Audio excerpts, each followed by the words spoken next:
안녕하세요. 보통 특별 집회하면 특송도 있고 그런데 그냥 잠실교회는 특송 같은 거. 원래 안 해? 원래? 아 그래. 그 예배가 너무나 풍성했습니다.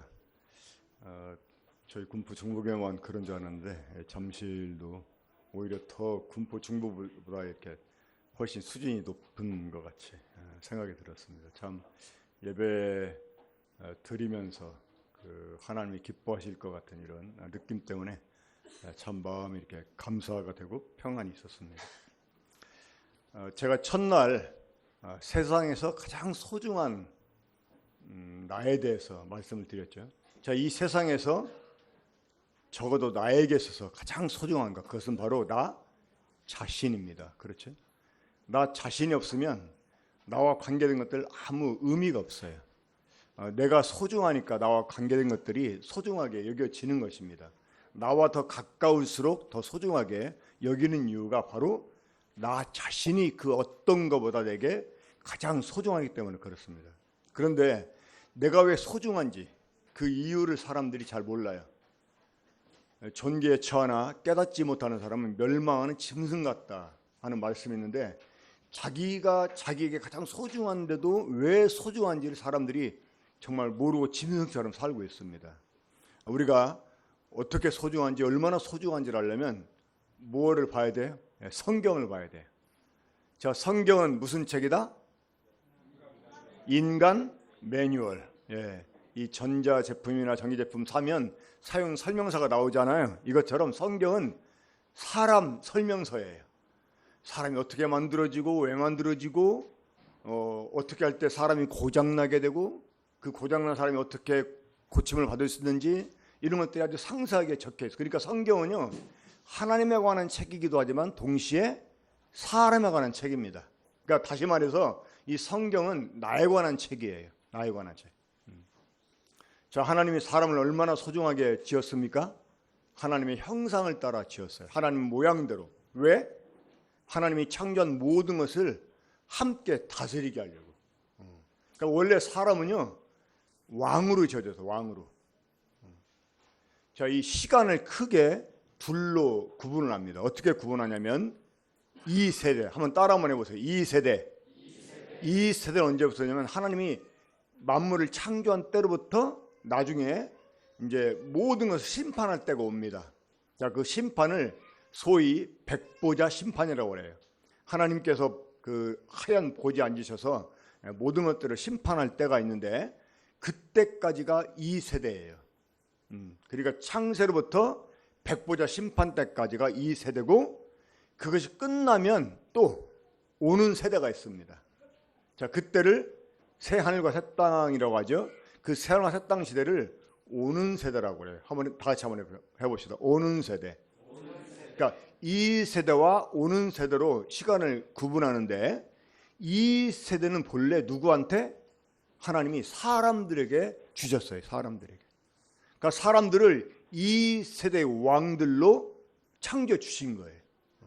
근데 사람들이 이 왕권을 빼앗깁니다. 누구한테?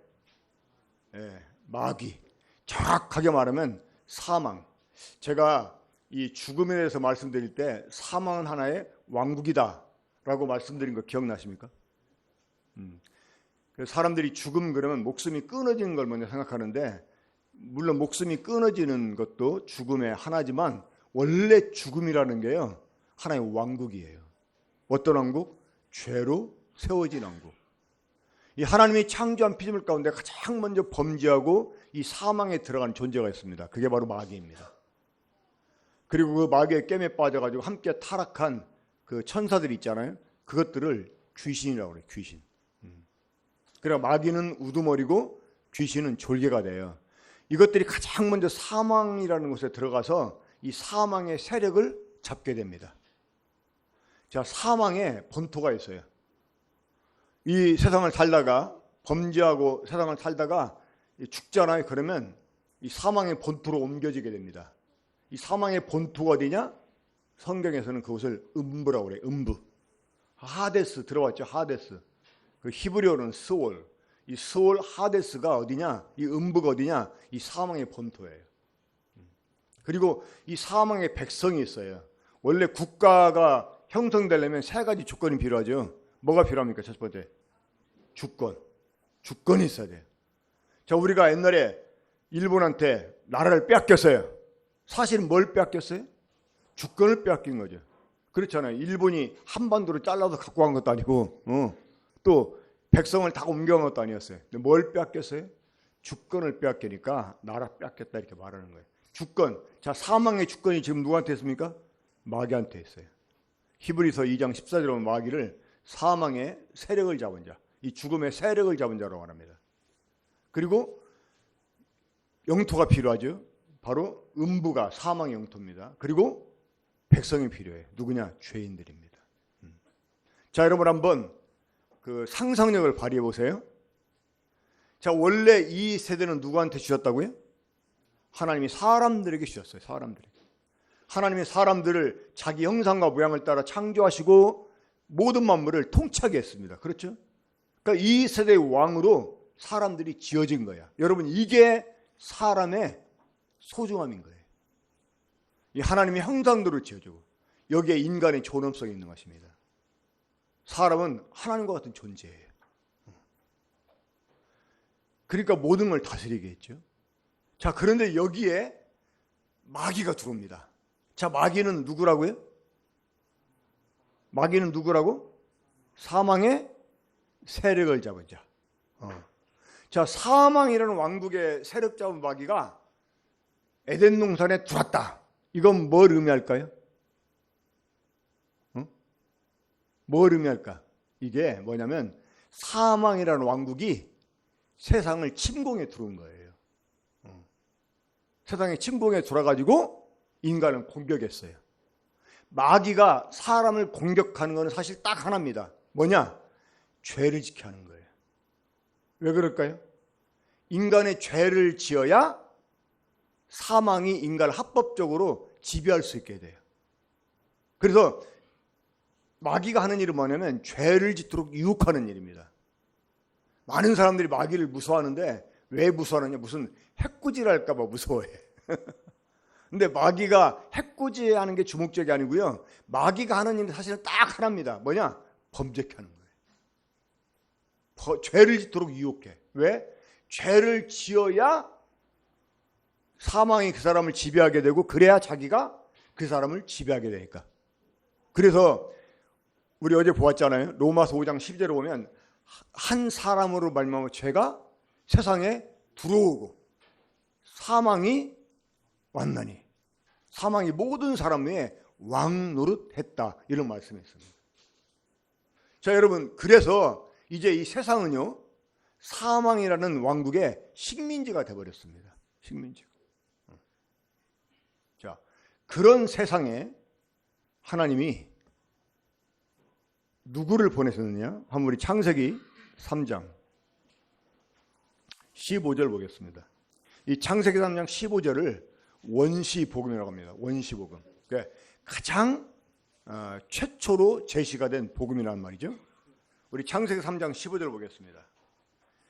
함께 읽어봐요. 시작. 내가 너로 여자와 원수가 되게 하고 내 후손도 여자의 후손과 원수가 되게 하리니 여자의 후손은 내 머리를 상하게 할 것이요 너는 그의 발꿈치를 상하게 할 것이니라 하시고. 자, 하나님이 이 뱀, 곧 마귀를 저주하시면서 마귀로 하여금 여자와 원수가 되게 하고 그 마귀 후손도 여자의 후손과 원수가 되게 하겠다 이렇게 말씀하세요. 자, 여자의 후손이 등장을 합니다. 여자의 후손. 여러분, 우리 모든 사람은 남자의 후손이에요? 여자의 후손이에요? 남자의 후손이죠. 그렇죠? 그러면 여자의 후손이라는 건 뭡니까? 남자의 씨를 받지 아니하고 태어난다는 거야. 그러니까 남자의 씨를 받지 않고 태어나는 사람, 사실은 모양이 사람이지 실제는 사람이 아닌 거죠. 원래 그 본질은. 그렇죠? 자, 우리 주님이 예수 그리스도께서 이 하나님의 성령으로 잉태가 돼가지고 이 마리아를 통해서 태어나십니다. 사실 엄밀히 따지면 이 마리아는 예수님의 어머니가 아니에요. 마리아는 단순히 대리모입니다. 대리모. 자, 아이를 못 낳는 부부가 있었어요. 소위 이제 그 불임 부부죠. 자, 그래서 이제 요즘 어떻게 합니까? 시험관 통해서 그 남자의 몸에서 정자를 또 여자 난자를 이렇게 채취해 가지고 시험관 속에서 그거를 수정을 시킵니다. 그런 다음에 이제 그 대리모를 사 가지고 대리모 자궁에 그 수정을 안착을 시키잖아요. 그런데 아이가 나왔습니다. 자, 그 아이는 누구 아이입니까? 대리모 아이예요? 아니면 난자와 정자의 주인이에요? 난자와 정자의 주인이 사실은 진짜 실제 부모가 되는 거죠. 그렇죠. 대리모는 그냥 그 몸만 빌려준 거지 실제로 그 사람 아이는 아닌 것입니다. 그러니까 이 마리아는 하나님께서 성령으로 잉태케해서 우리 주님을 낳은 거예요. 그냥 대리모에 지나잖아요. 대리모. 뭐 성모니 그런 것은 사실은 엉터리 같은 이야기입니다. 자, 하나님이 하나님의 아들을 이 여자의 후손으로 세상에 보내실 것을 말씀하세요. 자, 한번 또 제가 문제를 내보겠습니다. 자, 이 사망의 세력 잡은 마귀가 에덴 동산에 들어왔다. 이것은 사망이라는 왕국이 세상을 공격한 것이다. 이렇게 말씀드렸잖아요. 그럼 반대로 하나님의 아들이 세상에 들어와요. 자, 이건 뭘 의미할까요? 하나님의 아들이 세상에 들어와. 자, 원래 이 하나님의 아들은 이름이 뭐죠? 하나님의 아들의 원래 이름이 뭡니까? 그냥 하나님의 아들이에요. 성자 하나님이에요. 말씀이세요. 말씀. 그러니까 요한복음 1장 1절에 보면 태초에 말씀이 계시나 이 말씀으로 계셨어요. 그분 하나님의 아들이었어요. 근데 이분이 사람을 구원하기 위해서 하나님 아버지로부터요 기름을 부음 받아요. 기름 부음 받아. 자, 이 기름 부음을 받았다. 이게 헬라어로 그리스도. 그리고 히브리어로는 뭡니까? 흔히 우리가 메시아 그러잖아요. 메시아. 이 메시아라는 발음이 히브리어는 마시아입니다. 마시아흐. 마시아흐를 이제 그 영어식으로 그냥 메시아 이렇게 이제 메사이아 이렇게 말하는데 이 기름을 부었다. 이게 뭐냐면 하나님 아버지께 왕권을 부여받았다. 그런 의미입니다. 이 구약시대 때요 기름을 부어서 세우는 세 가지 직분이 있었어요. 첫째 왕, 또 제사장. 그러니까 제사장 임명할 때 기름을 부어요. 그리고 선지자 임명할 때 기름을 붓습니다. 그러니까 이 기름 부음 받은 자를 메시아라고 그래요. 그러니까 이것을 헬라어로 해석하면 그리스도고 우리말로 해석하면 기름 부음을 받은 자는 뜻입니다. 그러니까 하나님이 아들에게 기름을 부었어. 이 말은 왕권을 줬다 그 말입니다. 그리고 이분이 사람의 아들로 태어나시면서 갖게 된 이름 그게 바로 예수입니다. 예수. 예수란 이름의 뜻은 구원이란 뜻이죠. 그러니까 하나님의 아들이 하나님 나라의 왕권을 가지고 이 땅에 오셨어요. 왜? 사람을 구원해 주시기 위해서. 자, 그게 뭘 의미하냐는 거야. 아까 사망의 세력자 마귀가 이 세상에 들어왔다. 이것은 세상을 침공했다. 이런 말이 있잖아요. 그럼 반대로 하나님의 아들이 지금 이제 사망의 식민지가 된 세상에 들어왔다. 이건 뭘 의미할까요? 바로 하나님의 나라가 하나님 나라가 사람을 구원하기 위해서 다시 말해 이 사망의 지배를 받고 있는 이 식민지 치하에서 신음하고 있는 사람을 해방시키고 구원하기 위해서 하나님 나라가 침공에 들어왔다. 이렇게 말할 수가 있어요. 이해가 되십니까? 조금 쉬운 내용은 아니죠. 그렇죠? 쉬운 내용은 아닌데 말씀의 양념처럼 좀 제가 말씀드렸습니다. 그러니까 이 하나님의 나라가 세상에 들어온 거예요. 들어와서 무엇을? 이 사망을 멸하고 이 사망에 묶여있는 사람을 구원해 주시고 그것 때문에 예수님이 오셨는데 자 우리 오늘은 요한복음 3장을 보겠습니다. 요한복음 3장 신약 성경 요한복음 3장.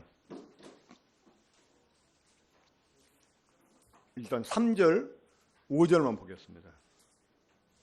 자, 함께 읽겠습니다. 요한복음 3장 3절 5절. 시작. 예수께서 대답하여 이르시되 진실로 진실로 내게 이르노니 사람이 거듭나지 아니하면 하나님 나라를 볼 수 없느니라. 또 5절 시작. 예수께서 대답하시되 진실로 진실로 내게 이르노니 사람이 물과 영으로 나지 아니하면 하나님 나라에 들어갈 수 없느니라. 자, 어느 날 밤에 니고데모라고 하는 유대인이 예수님을 찾아옵니다. 이 니고데모는 나중에 그가 한 얘기를 보면 늙은 사람이었어요. 그리고 이 사람은 그 당시 유대인을 대표하는 70명 중에 한 사람이었습니다. 자, 이 사람은 바리새인이었고, 그러니까 종교적으로 아주 탁월한 사람이었죠. 그리고 유대인의 관원이었어요. 유대인들을 대표하는 70명 중에 한 사람, 그 사내들인 공회 의원이라고 하는데 그 중에 한 사람이었어요. 이 사람은 사회적으로도 아주 탁월한 사람이었어요. 그리고 늙은 사람이었어요. 이 사람이 늙었다고 하는 것은 이 경험이 풍부하다는 거죠. 그렇죠? 자, 우리가 선생님, 그런데 선생이라는 말 뜻이 뭡니까? 앞설 선자에 날생자. 먼저 태어난 사람이 선생인 거예요. 그러니까 먼저 태어났다는 건 뭡니까? 앞서서 경험한 바가 있다는 거죠. 그러니까 나중에 태어난 사람을 가르칠 수 있다는 거예요. 우리 나이 먹은 사람들 존경해야 돼요. 그래서요. 뭐 꼰대니 틀딱이니 이렇게 무시하면 안 돼요. 근데 보면 나이 먹었다고, 나이 먹으면 결코 자랑은 아니거든요. 누구나 다 시간 지나면 나이 먹어. 그래 안 그래요? 나이 먹은 게 무슨 뭐 대수야 벼슬이야. 근데 꼭 대우받으려고 하는 사람이 있어요. 그런 사람 진짜 꼰대야. 우리 꼰대가 돼서는 안 돼요. 저도 어느새 이제 꼰대층에 지금 이르렀지만 저는 그래도 전철 타면 노약자석에 앉지 않습니다. 근데 일단 사람이 나이를 먹었다고 하는 것은요, 그만큼 존경받을 만하다 그거예요. 왜? 앞서서 경험한 바가 있으니까. 그런 사람이 선생이 되는 거예요. 근데 이 니고데모는 늙은 사람이었어. 그러니까 이 사람은 개인적으로도 아주 탁월한 사람이었다고 하는 거죠. 자, 니고데모라는 이름의 뜻이요, 탁월한 자라는 뜻입니다. 탁월한 자. 그는 이름만큼 정말 탁월한 사람이었어요. 근데 그 사람이 예수님을 찾아옵니다. 그러니까 밤에 찾아왔다고 말하고 있는데 그는 다른 사람의 눈을 피해서 찾아왔다는 말이에요. 그 당시에 유대인들이 예수님 믿지 않았기 때문에. 하지만 남의 눈을 피해 가면서까지 와야 되는 절박한 문제가 있었다고 하는 것입니다. 어떤 문제가 있었을까요? 바로 하나님 나라 때문에 온 거예요. 하나님 나라 때문에. 그래 와가지고, 자, 이 당시 예수님 사람의 나이로 몇 살이었을까요? 이제 30살을 간 넘은 청년이었어요. 근데 수염이 허연 할아버지가 이 새파랗게 젊은 청년한테요, 선생님, 랍비요, 이렇게 말합니다. 이 유대 사회에서 존경받는 사람을 랍비라고 이렇게 칭합니다. 랍비. 이 랍비는 이 기독교에서 목사나 이 뭐 카톨릭 이런 신부 이상 가는 사람입니다. 근데 이 수염은 허연 할아버지가 새파랗게 젊은 청년한테 랍비요 이러면서 아주 겸손하게. 근데 예수님이 이 사람을 보자마자 다짜고짜로 사람이 거듭나지 않으면 하는 날을 볼 수 없다. 아직 질문도 안 했어요. 질문도 안 했어. 그냥 선생님 하면서 막 당신은 하나님께로부터 오신 선생님입니다. 그러니까 특별한 선생님이라고 하는 거죠.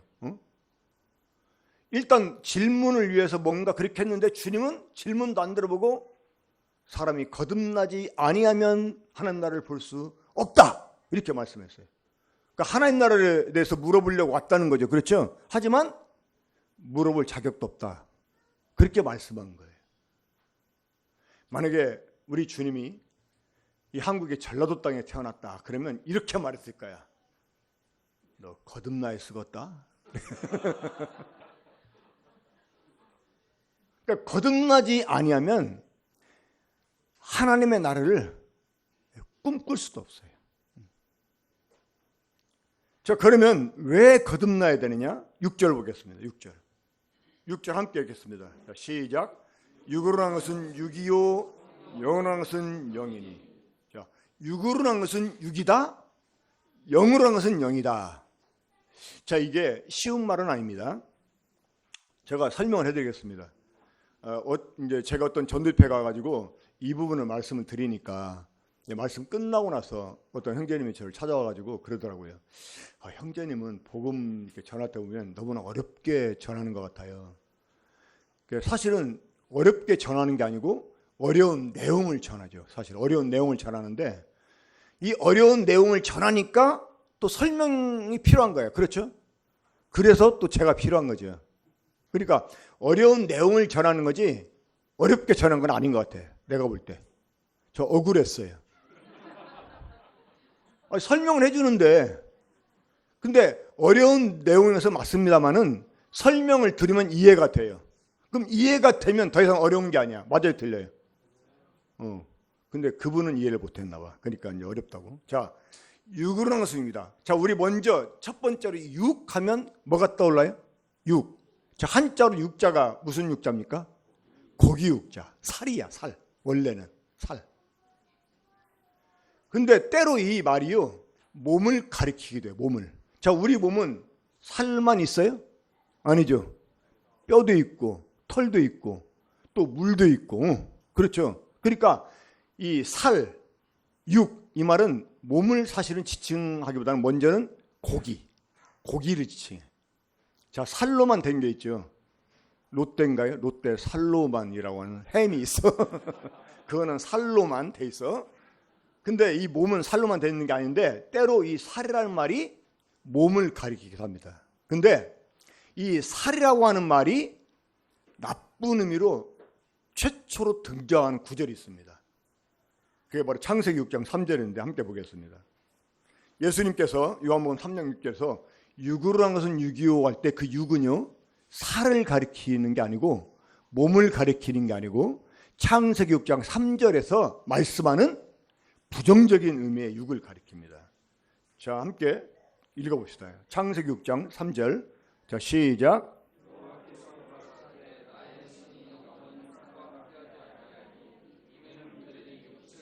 자, 거기까지 보겠습니다. 하나님이 한 가지를 선포하십니다. 뭘 선포하세요? 하나님의 영이 영원히 사람과 함께하지 않겠다는 거예요. 왜? 이는 그들이 육체가 되었기 때문에. 아니, 자, 원래 사람 처음부터 육체 아니었어요? 자, 원래 사람 육체 있었어요, 없었어요? 있었잖아요. 그죠? 이 히브리어로 살이라는 말이 바사르입니다. 바사르. 한번 따라가 봅시다. 바사르. 자, 이 바사르라는 말이요, 원래 살이야, 살. 아담이 여자를 보고 외칩니다. 뭐라고? 이는 내 뼈 중에 뼈요, 살 중에 살이 날 때 그 살이 바사르야, 바사르. 근데 하나님이 아담에게요, 이렇게 명령해. 부모를 떠나 그 아내와 합하여 한 몸을 이룰지로 할 때 그 한 몸, 그 몸이 또 바사르예요. 바사르. 자, 사람이 처음부터 바사르였어. 그래 안 그래요? 근데 새삼스럽게 창세기 6장 3절에서 바사르니까 하나님의 영이 함께 할 수 없다는 거예요. 그럼 여기서 바사르는 이제 다른 의미야.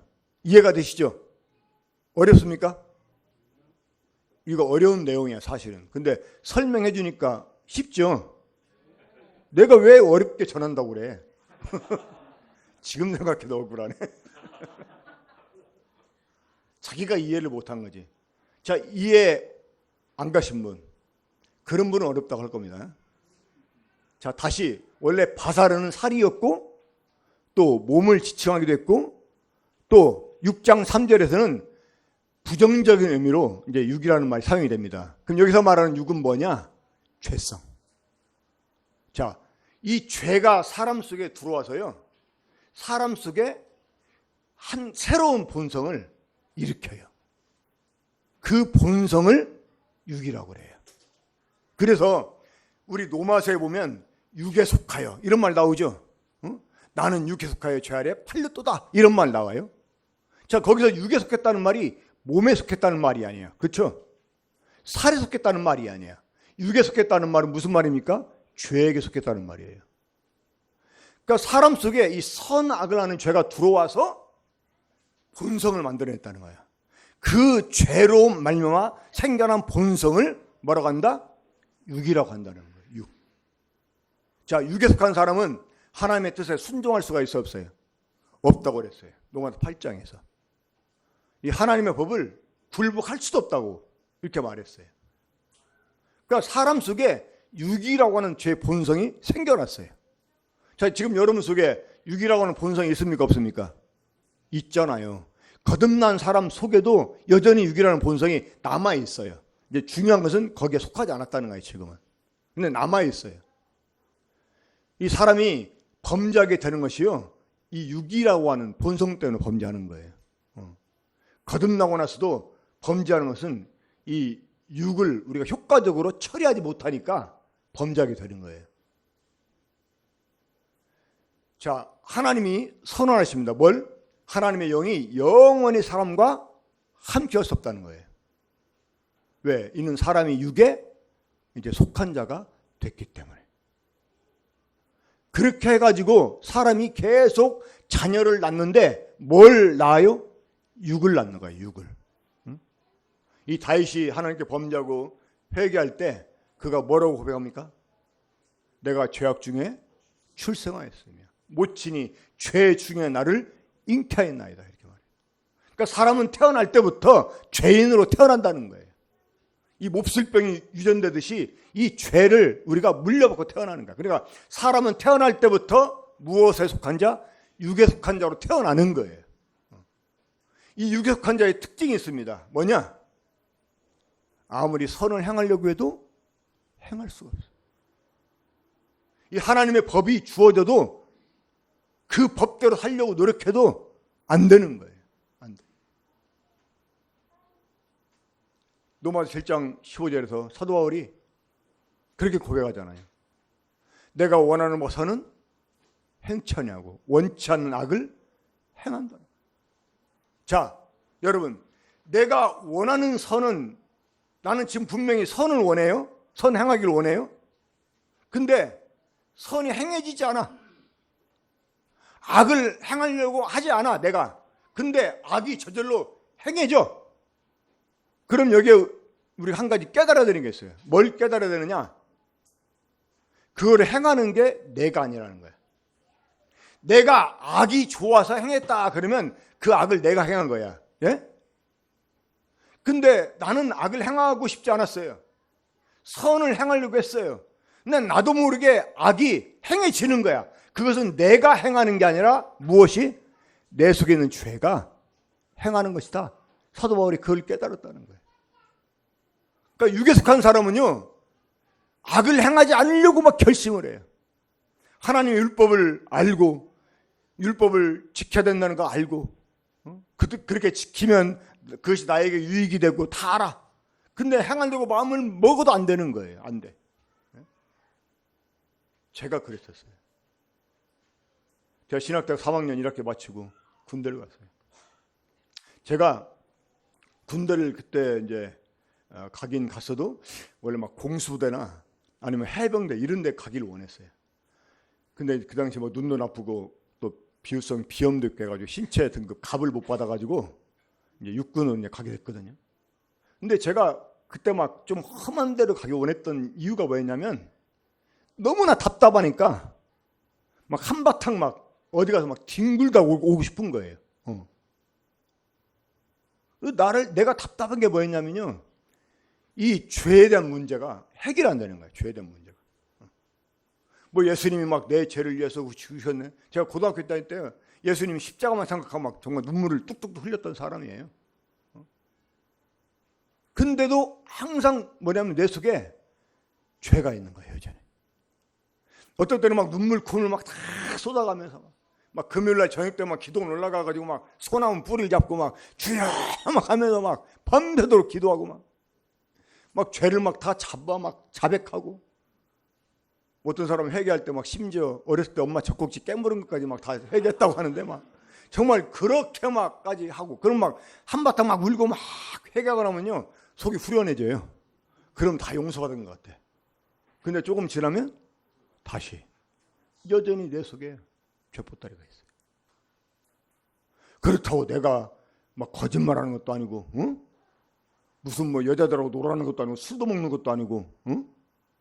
남들이 볼 때는 정말 착한 사람이에요. 제가요. 딱 생긴 게 착하게 생겼잖아. 생긴 것부터가. 근데 내 속은 그렇지 않은 거예요. 이 죄에 대한 욕망이 막 있어요. 이게 해결 안 돼. 그래가지고 이제 유명하다는 목사님을 찾아가 보고 막 교수님 뭐 부흥 강사 찾아가서 상담하잖아요. 그럼 그 사람들이 해주는 말, 공통적인 말이 있습니다. 무슨 말인지 아세요? 그러니까 김전도사 금식해, 금식. 기도해, 뭐 성경 많이 봐. 누가 안 해? 해도 안 되니까 상담 온 건데 그렇잖아요. 왜 그런 줄 아세요? 모르니까. 그 사람도 모르니까 그런 거예요. 모르니까. 제가 그래가지고 이게 해결 안 돼가지고요. 정말 자살하고 싶었어요. 군대에서 보초 쓰면서 막 총을 턱 밑에 대고. 저는 이게 전방에서 근무해가지고 이 정문 보초 쓸 때 총 실탄을 가지고 보초 서거든요. 막 땡기면 그친다. 막 땡기면 그친다. 그리고 그 당시 제가 가장 미워했던 사람이 있어요. 바로 나 자신이었어요. 내 모순 때문에. 이런 내가 목사가 돼서 막 사람들을 하나님께 인도하고 뭐 가르친다고? 이게 정말 너무나 큰 모순처럼 여겨지는 거예요. 정말 죽고 싶었어요. 아니 죽이고 싶었어요. 근데 결정적으로 제가 자살 못한 이유가 있습니다. 자살하면 지옥 간다고 그래가지고. 근데 나중에 제가 이제 이 복음을 깨닫고 구원을 받았는데 그때 정말 영적으로 해방이 됐는데요. 좌우지간 이 육에 속한 사람은 아무리 노력해도 선을 행할 수가 없어요. 오히려 선을 행하려고 하다가 악에게 막 이끌려가. 범죄하고는 너무나 허탈해. 이 죄를 짓고 회개하는 것도요. 한두 번이지 한 대여섯 번 죄를 똑같은 죄 자백하잖아요. 나중에 염치가 없어. 하나님께 기도도 안 돼. 진짜. 그러니까 그냥 혼자 뭐 교회에서 남들 가르치는 다 된 것처럼 가르치죠. 근데 혼자 집에 와서 기도하려고 하면 뭔가 막 앞이 캄캄해. 정말 제가 그랬었어요. 자, 여러분, 그래서 육으로 한 것은 육이기 때문에 안 된다는 거야. 그래서 거듭나야 되는 거예요. 그래서 아무리 예수님께서 니고데모에게 하나님 나라 어쩌고 저쩌고 말을 해도 니고데모는 못 알아봐. 못 알아봐. 자, 누가복음 17장 우리 20절 21절 봅시다 한번. 신약성경 누가복음 17장 20절 21절. 이 구절같이 많은 오해를 받고 있는 구절도 없는 것 같아요. 그러니까 이 성도들이 성경을 읽는 사람들이요 가장 많이 오해하는 구절이 이 누가복음 17장 20절 21절 말씀이에요. 자, 거기 한번 보겠습니다. 함께 읽어봅시다. 시작.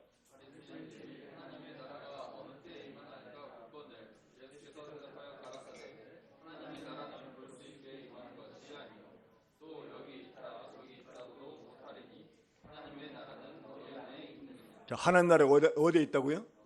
너희 안에 있다. 자, 너희가 어디입니까? 대답하지 마세요. 대답하지 마세요. 대답하면 곤란한 문제가 생겨납니다. 왜냐면 내가 심각하게 오해했구나 해가지고 좌절에 빠질 수가 있어요. 자, 여기서 너희 안에 있다. 그래서 너희 안에 있다. 자, 여기 너희가 누구예요?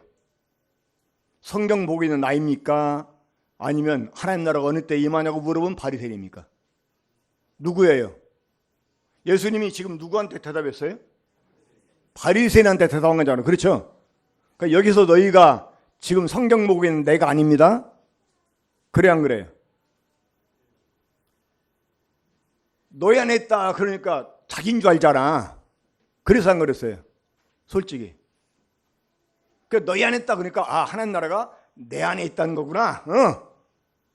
그렇게 생각했죠, 솔직히. 인정 안 해도 돼. 그냥 창피하니까 인정하지 말아요. 자, 근데 그래서 너희가 누구예요? 바리새인이에요. 바리새인. 바리새인이 물어봤잖아, 그죠? 그러니까 예수님이 누구한테 대답했어요? 바리새인한테 대답했잖아요. 그럼 여러분 바리새인 마음 안에 하나님 나라가 있다고 우리 인정할 수 있습니까? 없잖아요. 그럼 여기서 너희 안은 어디를 가리키는 거야? 이 몇 명의 바리새인들이 예수님을 둘러싸고 물어봐. 둘러싸고. 바로 그 바리새인 가운데 누가 있었어요? 예수님이 계셨잖아요.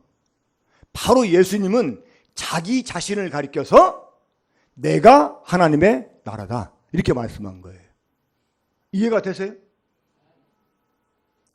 너희 가운데 있는 내가 하나님 나라다 이렇게 말씀한 거예요. 이해가 되십니까?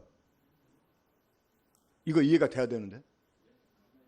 그러니까 지금 하나님 나라는 너희 가운데 있다 이 말은요, 너희 가운데 있는 내가 하나님 나라다 이렇게 말씀하고 있는 거예요. 여러분 하나님 나라에서 가장 중요한 게 뭡니까? 하나님이 왕이라는 거예요. 그 프랑스 황제 루이 14세가 한 유명한 말이 있죠. 요즘은 이 젊은 사람 잘 모르더라고. 이 국가론이 나올 때마다 약방의 감초처럼 등장하는 말이 있어요. 이 루이 14세가 한 유명한 말이에요. 그가 뭐라고 말했습니까? 짐이 국가다. 그러니까 자기가 프랑스라는 거야. 내가 프랑스다. 그러니까 왕국에서요, 왕이 그 나라 자체입니다. 이해가 되세요? 그 왕이 내가 바로 그 왕국이다. 내가 바로 프랑스다. 이렇게 말하는 거. 근데 지금은 대통령이 왕이 아니에요. 왕 아니지, 대통령은. 그는 국민의 한 사람이 지나잖아요. 지금 민주국가에서는 나라의 주권이 누구한테 있어요? 국민한테 있는 거예요. 근데 왕국에서는 왕한테 있어요. 자, 왕국에 있는 모든 게 다 왕 겁니다. 땅도 왕 거고, 물도 왕 거고, 공기도 왕 거고. 그러니까 그 왕국에 사는 사람은 왕한테 뭘 내야 돼? 세금 내는 거예요. 땅 밟고 다니는 새, 공기, 숨 쉬는 새, 물 마시는 새 다 내는 거예요. 그래서 그러니까 이 왕국에서는 왕이 전부예요. 그러니까 여러분 장기판에서 다른 거 다 죽어도 왕이 안 죽으면 진장기가 아닙니다. 다른 거 다 살았어도 왕이 죽으면 진장기야, 그거는.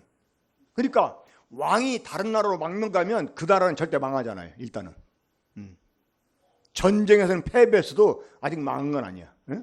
자, 그러니까 하나님 나라의 왕권을 가지고 누가 왔어요? 예수님이 오셨어. 그러니까 예수님이 오셨다는 말은 하나님 나라가 왔다는 말입니다. 그러니까 그분 자체가 지금 하나님 나라야. 자, 여러분 잘 생각하세요. 여기에 누가 왔어요? 니고데모가 왔어요. 니고데모가. 자, 니고데모가 예수님 앞에 왔다는 것은 그가 어디 앞에 왔다는 말입니까? 하나님 나라 앞에 왔다는 말이야. 그죠? 근데 하나님 나라에 대해서 물어보려고 했어요. 그러니까 거듭나지 못했기 때문에 하나님 나라를 그가 아직 못 알아본 거예요. 그렇죠? 좀 어려운 말입니다. 아마 한 번 듣고 이해하기 쉽지 않을 거라고 생각을 합니다. 지금 제가 안 해도 되는 말을 하고 있어요.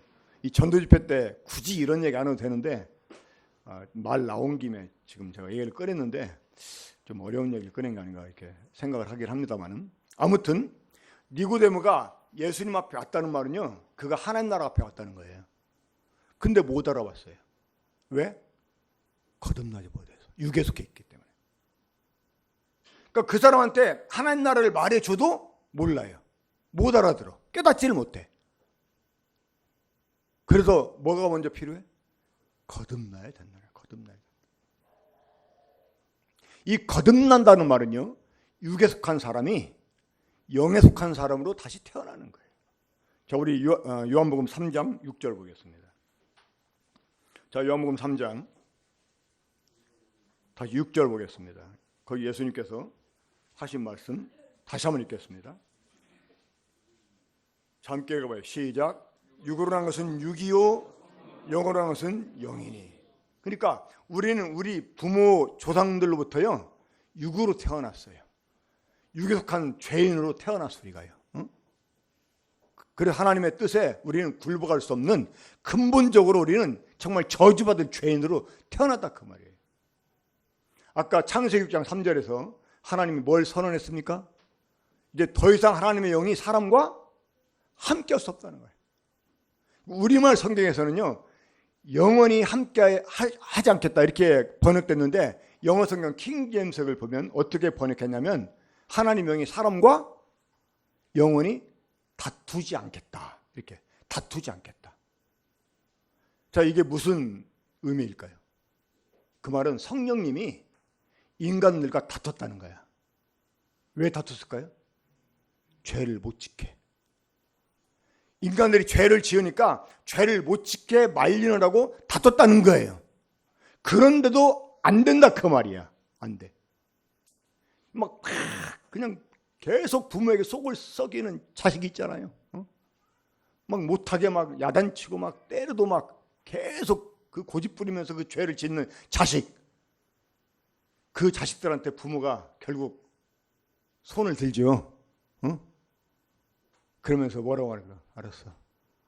내가 더 이상 참견하지 않을 테니까 너 하고 싶은 대로 하라. 근데 너 나중에 잘못되면 나 원망하지 마. 이런 얘기 하잖아요. 똑같은 말이에요. 내 영이 사람과 영원히 다투지 않게 하겠다는 겁니다. 왜? 성령님이 막 뜯어 말려도 인간이 죄를 짓는 거야 계속. 왜? 육에 속해 있으니까.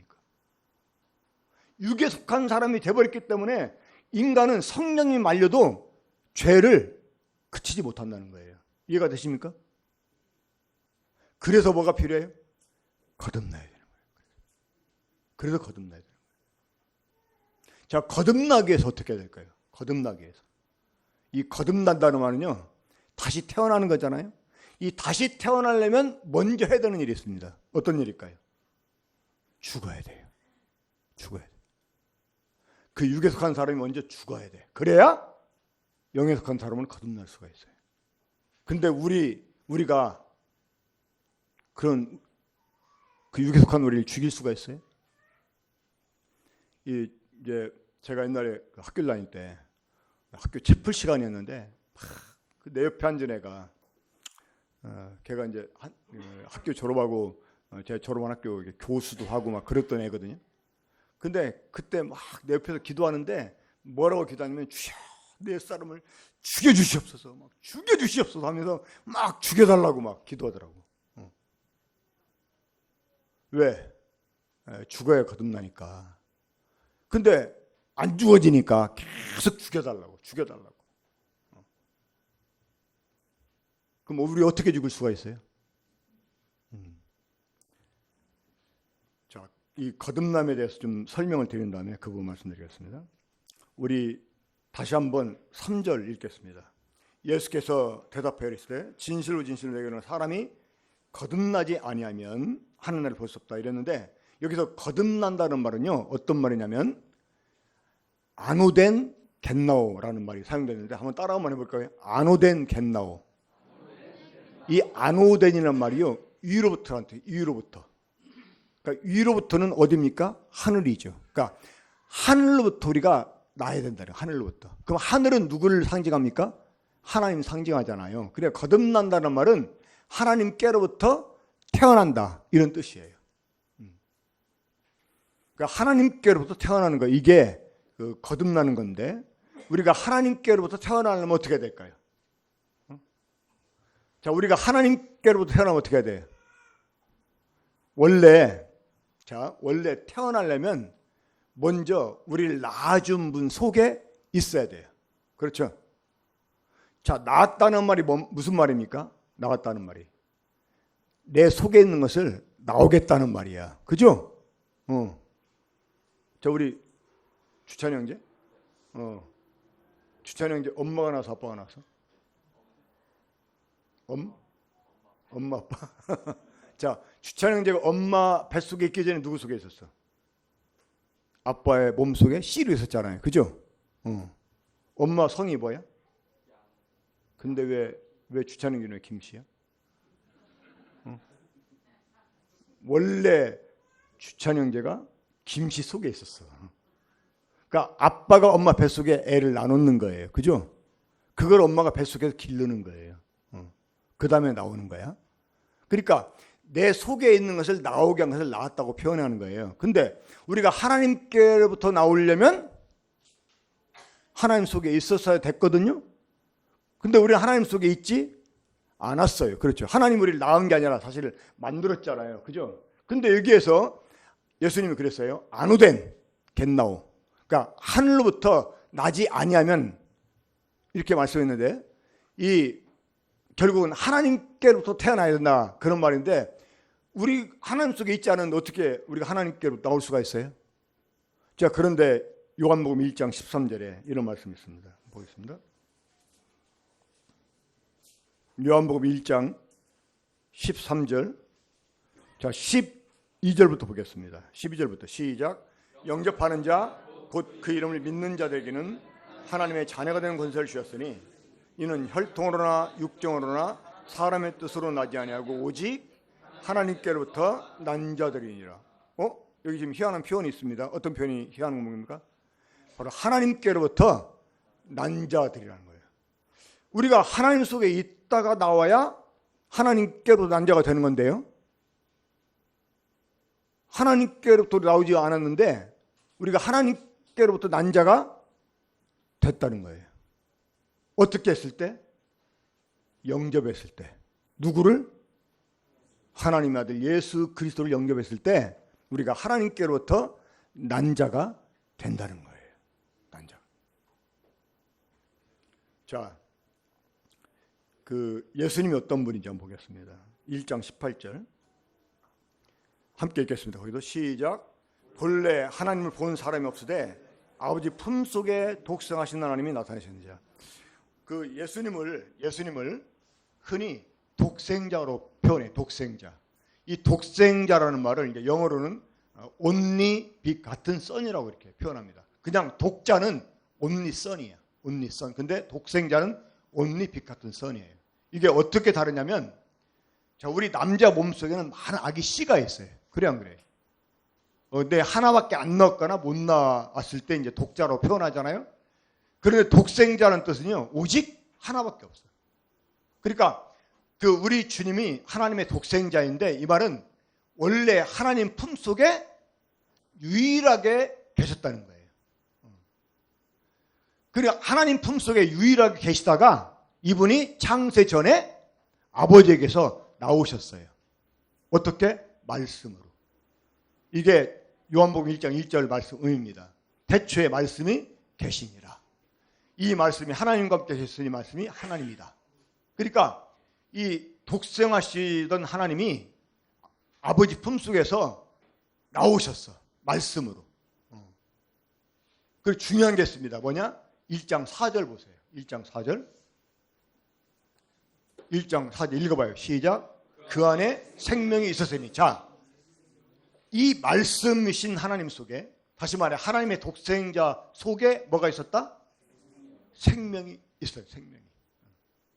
자, 이 생명은 본래 누구의 생명이었어요? 우리 5장 26절 보겠습니다. 5장 26절.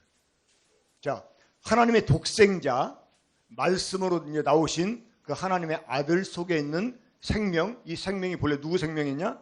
자, 그 읽어봐요. 26절 시작.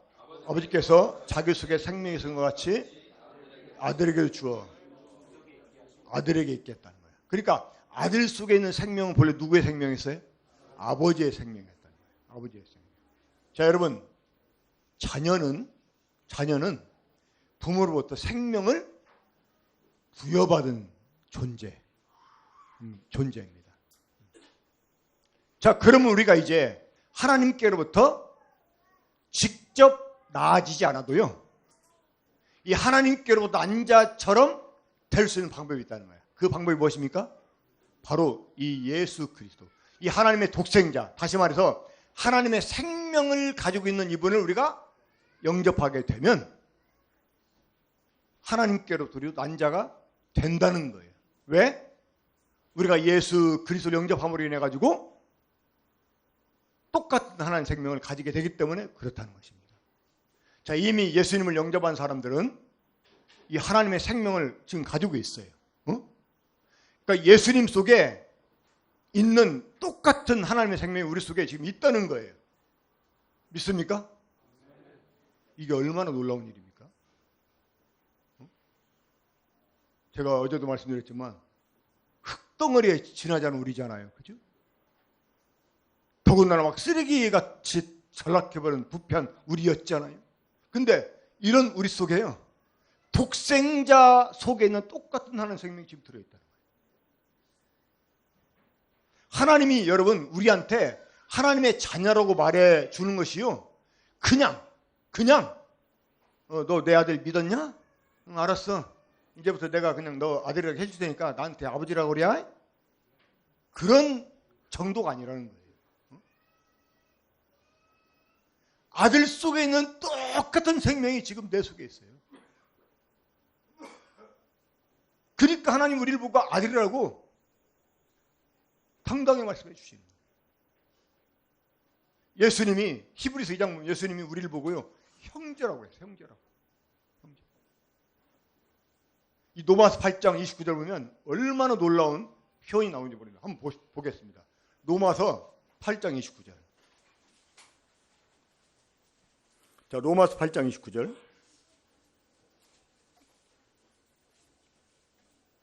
자, 거기도 읽어봅시다. 시작. 하나님이 미리 하신 자들을 또한 그 아들의 형상을 본받게 하기 위하여 미리 정하셨으니 이는 그로 많은 형제 중에서 맏아들. 자, 예수님이 원래 하나님의 무슨 아들이었어요? 독생자였어요. 근데 여기에서는 지금 무슨 아들? 맏아들이 된대. 예수님이 더 이상 독생자가 아니래요. 맏아들이래요. 이게 뭘 의미합니까? 예수님이 더 이상 독생자가 아니고 맏아들이라는 말이 뭘 의미합니까? 우리가 예수님과 똑같은 하나님의 아들들이 된다는 말이에요. 여러분, 이 거듭남의 능력이 이것입니다. 예수 그리스도의 구원의 능력이 이것이에요. 이 거듭나는 게 말로만 되는 게 아닙니다. 실제로 하나님의 생명이 우리에게 주어지는 거예요. 이게 하나님의 구원 계획이에요. 그런데 말입니다. 문제는 이 예수 그리스도를 누가 영접할 수 있냐는 것입니다. 이 예수님을 누가 영접할 수 있냐는 거예요. 자, 우리 창세기 3장 21절, 22절 보겠습니다. 자, 이제 중요합니다. 여러분들이 이 부분을 잘 이해해야지만 거듭날 수 있어요. 창세기 3장 21절. 자, 먼저 읽어보겠습니다. 자, 시작. 여호와 하나님이 아담과 그의 아내를 위하여 가죽옷을 지어 입히시니라. 무슨 옷? 가죽옷을 지어 입혔습니다. 자, 그런데 하나님이 사람들에게요, 가죽옷을 지어 입혀 주시기 전에 사람 스스로가 만들어 입은 옷이 있었어요. 무슨 옷이었습니까? 예, 무화과 나뭇잎 불력하고 치마를 해 입었어요. 자, 사람이 딱 범죄하고 나니까 마귀 말처럼 눈을 떴어요. 마귀가 그랬잖아요. 너희가 이것을 먹는 날에 너희 눈이 밝아져? 내가 하나님처럼 된다 그랬는데, 하나님처럼 눈이 제대로 밝아진 게 아니고 눈을 뜨긴 떴어. 자, 우리 저기 아까 16, 한국 16? 그러면 지금 몇 학년이야? 중3. 엄마 어디 있어? 엄마 가졌어? 아빠는? 아빠. 자, 우리 이름이 뭐야? 민우라고. 자, 16살 중학교 3학년 민우가요, 영어의 눈을 떴다. 좋아요, 나빠요? 수학의 눈을 떴다. 좋아요, 나빠요? 여자의 눈을 떴다. 뭐 술의 눈을 떴다. 그러니까 눈 뜨는 것도 나름인 거야. 그렇죠? 여자가 하나님이 따먹지만 선악과를 따먹었을 때, 또 아담한테 주어서 먹게 했을 때 그대 눈이 떠졌어요. 좋은 쪽으로 떠진 게 아니고, 그렇죠? 그러니까 그 전에는 서로 부끄러워하지 않았거든요. 근데 그때 자기들이 벗었다고 생각하는 거야. 자, 맨 처음에 만드신 사람과 하나님 만드신 그 아담과 하와가 옷을 입었었어요? 벗었었어요? 벗었어요? 안 입고 있었지. 안 입은 건지 벗은 게 아니에요. 그래 안 그래요? 자, 여러분 털 없는 강아지 아세요? 그 종류 이름이 뭐지? 아니 그 치와와는 털이 있어요. 그 이렇게 보면 이 스킨만 있는 그런 고양이도 있잖아요. 걔네 입었어요, 벗었어요? 입었다 벗어서 말할 수 없잖아요. 그죠? 이 아담과 하와도 사실은 안 입은 건지 벗은 게 아니에요. 그냥 옷을 입고 있었을 때 그 성경을 기록했기 때문에 저희가 벌거벗었으나 부끄러워하지 아니하다 이렇게 표현한 거지 애당초 입은 게 아니니까 벗은 것도 아니야. 그래 안 그래요? 근데 그들이요 벗었다고 생각을 하고 막 자기를 가리기 시작했어요. 이 죄인들의 특징이 있습니다. 뭐냐? 자기를 막 가리려고 해. 자기 막 약점을 가리려고 해. 지금 사람들은 막 가리려고 하잖아. 가리려고. 그죠? 막 가리려고 애를 써. 그러니까 저도 막 하나님 앞에서 의롭게 막 되려고 얼마나 많은 애를 썼는가 몰라요. 근데 막 내 속에 있는 죄들을 숨길 수가 없는 거예요. 그러니까 막 뭔가 양심에 갇히게 되면 막 괜히 막 전도지 들고 나서 막 전도해. 그걸로 땜빵 하려고. 어떨 때는 막 얘가 막 청소를 해요. 막 어떨 때는 막 금식하고 막. 어떨 때는 다른 때보다 기도를 10분간 더 해. 막 그래가지고 내가 뭔가를 한 걸 가지고 내 죄를 가려보려고. 그 아담과 하와가 무화과나무 뿌리로 자기를 가리려고 했는데 가려졌어요, 안 가려졌어요? 예, 자기들 인간끼리는 가려졌지. 인간끼리는. 맨 처음엔 서로 막 부끄러워가지고 막 아담은 저쪽으로 하와는 저쪽 가서 막 자기 가리고 나왔어요. 사람끼리는 괜찮았어요. 지금도 우리가 나를 꾸미면 좀 남들 앞에서는 괜찮은 사람처럼 보일 수가 있어요. 그죠? 근데 하나님이 딱 나타날 것 같았어요. 하나님 나타나니까. 문제는 여러분 하나님 앞에 섰을 때입니다.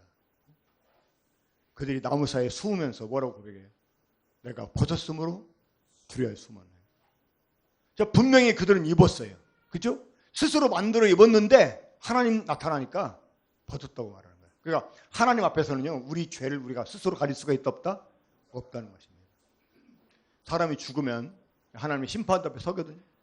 하나님이 다른 거 찾잖아요. 심판대 앞에 섰을 때 하나님이 찾는 거 딱 하나 뭡니까? 죄. 죄가 있는가 없는가. 죄가 한 개로 발견된 그 죄 때문에 사람이 지옥에 가야 돼요. 그러니까 아담과 하와가 막 이제 그 가리려고 했는데 가려봤자 안 됐어요. 지금 많은 사람들이 막 무화과 나무잎을 따가지고 막 한번 이제 제가 그 마산에 교회 가서 전도편을 하는데 낮 시간에 이제 점심 먹고 바람을 쏘유로 가져가 그래가지고 그 마산 앞바다에 도섬이라고 도섬. 이 도시라는 말이 돼지라는 이제 마산 사투리입니다. 그 섬이 이렇게 돼지가 웅크려 앉아 있는 것 같은 모양이라고 해요. 도섬인데 거기 딱 가면 그 이은상 씨가 지은 가구파라는 시비가 있어요. 이 이은상 씨 고향이 그 마산이었나 봐요. 그러니까 내 고향 남쪽 바다 그 바람물 눈에 보이는 이게 그 마산 앞바다예요. 근데 이제 그 섬을 한 바퀴 도는데 어떤 젊은 사람이 멍하니 바다를 쳐다보겠더라고. 그래가지고 저 사람 혹시 자살할 것 같지 않아요? 그렇게 보이는데 우리 가서 전도하자고 해서 전도 하려고 하니까 전도지 주니까요. 그 학생이 그 마산에 있는 신학교 학생이었어요. 근데 딱 주니까 보더니 저 신학생입니다. 그러더라고요. 그러니까 저 함께 간 분이 그래 그럼 언제 구원 받았습니까? 그러니까 제가 신학생이라니까요. 이래. 그러니까 언제 구원 받았냐고요. 그러니까 나 이 교회 아는데 빨리 가라고. 성질 급하다고 빨리 가라고. 그러니까 함께 있는 분이 나도 성질 급한데 아니 신학생한테 언제 구원 받았냐고 하는 말이 뭐 나쁜 말이냐?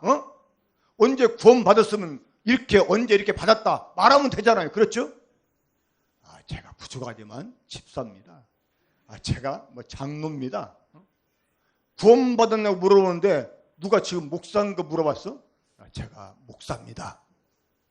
자, 그러면 구원 받은 사람처럼 여겨줄 거예요, 사람들이. 그렇죠? 자, 목사가 지옥 간다면 누가 믿겠어요? 그래 안 그래요? 어떤 사람이 이제 죽어서 그 하늘에 갔습니다.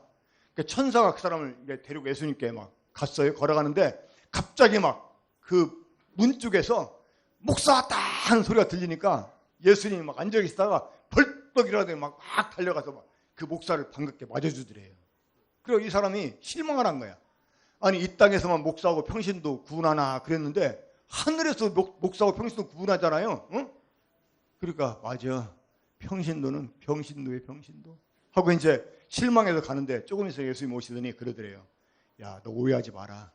목사가 하도 오래간만에 와가지고 내가 반가워서 그랬다 그러더래요. 목사라는 무화과 나무 이파리 붙였다고 구원받는 거 아니에요. 구원의 조건은 딱 하나입니다. 뭐냐? 죄가 없어야 돼. 이 아담과 하와가 에덴 동산 쫓겨나잖아요. 그들이 죄 몇 번 지었어요? 단 한 번 지었어요. 한 번 때문에 쫓겨났어요. 자, 사과나무에 사과 1개가 달린 나무가 있고요. 10개 달린 사과나무가 있어요. 자, 어떤 게 진짜 사과나무입니까? 예? 똑같이 사과나무예요? 이거 1개밖에 안 달렸는데? 똑같이 사과나무인 거예요. 한 번 도둑질하는 사람도 도둑놈이고 10번 도둑질하는 도둑놈이야. 그렇죠? 자, 금 1kg하고 10kg 똑같이 100m 높이에서 동시에 떨어뜨렸어요. 어떤 게 먼저 땅에 떨어질까요? 똑같이 떨어집니다. 이 질량의 법칙 해가지고요. 이 질이 같으면 양이 바뀌어도 그 질의 성질이 바뀌지 않아. 예? 중요한 건 뭐냐? 여러분들에게 죄가 있는가 없는가 이것입니다. 이제 아담과 하와는 어때요? 꼼짝없이 반드시 죽으라는 하나님의 말씀처럼 그들은 죽을 수밖에 없었어요. 자, 그런 하나님이 그들을 죽이는 대신 어떻게 했습니까? 죽이는 대신. 우리 그 꼬마다. 아니, 너 우리 민우 잠깐 나와. 민우다. 자, 우리 민우가 이제 아담과 하와입니다. 이제 자, 여기 이제 죄인이야. 이제 무릎 꿇어. 이제 하나님 반드시 죽으리라 한 말씀은요, 이게 하나님 의지를 말하는 거예요. 그러니까 죄를 지은 사람을 하나님 심판하시잖아요. 이 심판이라는 게 뭐냐면 죄를 지은 사람에게 강제로 죄값 받아내는 겁니다. 자, 범죄한 사람 강제로 잡아다가 재판하잖아요. 죄값 치르게. 그렇죠? 왜? 강제로 죄값을 받아내려고 그러는 거야. 그러니까 이제 죽으라 그러니까 이 사람 죽어야 돼. 정령 죽어야 돼. 근데 하나님이 칼로 이 사람을 죽이려고 하는데 이 하나님이 칼 든 손을 붙잡는 또 하나의 손이 있었어요. 또 하나의 손.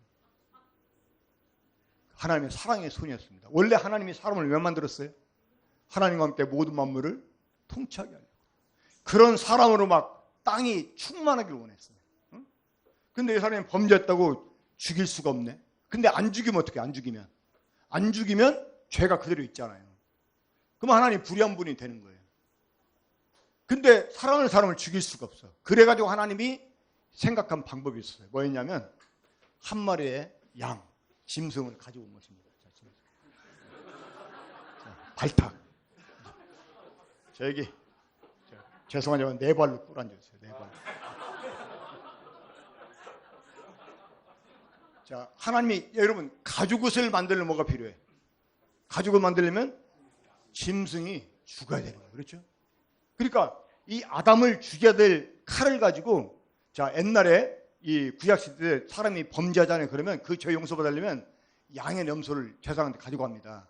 그럼 어떻게 하냐면 이 죄인으로 하여금 양의 머리에 안수하게. 이 안수는 뭐냐면 이 사람의 죄가 양한테로 옮겨갔다는 거예요. 전가됐다는 거예요. 자, 그러면 이제 아담과의 죄가 아담한테 있어요, 없어요? 없고 누구한테 있어요? 이 양한테 있는 거예요. 그래가지고 이 사람에게 칼을 줘가지고 양을 죽이게. 그럼으로써 이 양이 죽었다는 표로 이 양의 피를 재단 밑에 다 쏟게 합니다. 육신의 그 생명이 피에 있다고 그랬어요. 그러니까 피 흘렸다는 말은 죽었다는 얘기예요. 죄값, 그러니까 이 피로 죄를 속한다고 이렇게 말씀했어요. 그러니까 이 아담 아담의 죄를 짊어진 양을 죽여서 이 사람의 죄값을 다 지불하게 한 다음에 양의 가죽을 벗겨. 우리 형제님 나오라고 하는 이유가 있어요. 양의 가죽을 벗겨. 이렇게 가죽을 벗겨가지고 이렇게 이제 이 사람한테 입혀줍니다. 그러면 이제 하나님이 이 사람을 딱 볼 때 하나님 눈에 뭐가 들어와요? 가죽이 들어오잖아. 그럼 하나님이 가죽을 볼 때 뭘 생각해? 이 가죽의 주인을 생각하는 거예요. 이 사람의 모든 죄를 짊어지고 이 양이 죽어줌으로 이 사람의 죄값을 다 갚아주었다. 이걸 하나님이 생각하시고 이 사람을 다시 용서해 주시고 받아주시는 거예요. 응? 이게 구원인 거예요. 우리 예수님이 십자가에서 못 박혀 죽기 직전에 하신 말씀이 있었어요. 어떤 말씀이었어요? 한번 따라 한번 해보세요. 테텔레스타이. 다시 테텔레스타이. 이게 원래 장사꾼들이 쓰는 말이었어요. 그러니까 물건을 받고 돈을 지불한 다음에 어이 내가 이제 다 갚았네? 이제 우리 계산 끝났어? 하는 말이 테텔레스타이예요. 그래서 예수님 십자가에서 내가 다 갚아주었다. 모든 계산이 끝났다. 테텔레스타이 하고 죽으셨어요. 그러니까 이 양이 이 사람의 모든 죄를 짊어지고 죽어줌으로써 테텔레스타이 한 거예요. 그죠? 그걸 하나님이 인정하시면서 그래 너는 이제 죄가 없다. 너는 이제 의롭다 하고 다시 받아주셔. 그러니까 가죽옷을 지어 입혀주신 이유가 이것 때문인 거예요. 자 우리 이 두 사람한테 박수하고.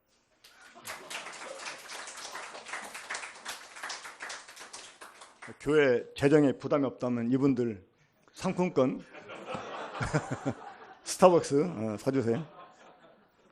안 사주시면 저한테 연락하세요. 제가 제 게이트홀로 그냥 끌어드릴게요. 자, 하나님이 아담과 하와를 사랑하셨기 때문에 그들이 죄를 지었지만 그들을 막 죽일 수가 없어, 처단할 수가 없었어요. 근데 그대로 놔두면 그 죄를 없앨 수가 없잖아요. 그래서 하나님께서 그 사람 대신 죄를 짊어지고 죽어줄 양을 준비하시고. 자, 여기 보시면 중국 한자에 오를 의자잖아요. 오를 어떻게 씁니까? 자, 우리 초등학교 6학년 때 한문 이게 교육이 없어져 버려가지고. 자, 이게 오를 의야, 그렇죠? 오를 의. 이게 사실은 두 글자가 합해진 거잖아요. 자, 양.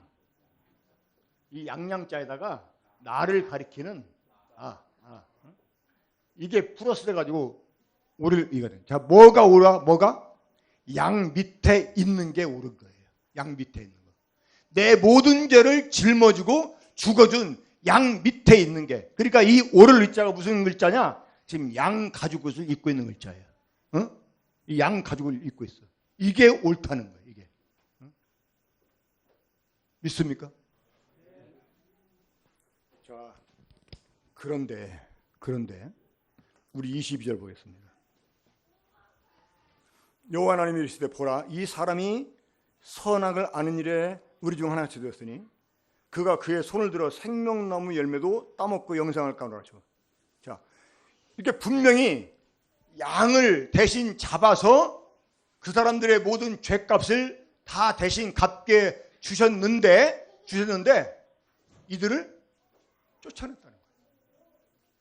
아니, 죄를 용서해 주셨는데 왜 쫓아냈죠? 여기 이유가 있습니다. 자, 이 이유에 대해서는 제가 식사 후에 계속 말씀드리도록 하겠습니다. 지금 시간 많이 지났기 때문에 일단 다음 시간에 이어서 말씀드리겠습니다. 우리 기도하겠습니다. 우리 사랑하시는 하나님 아버지,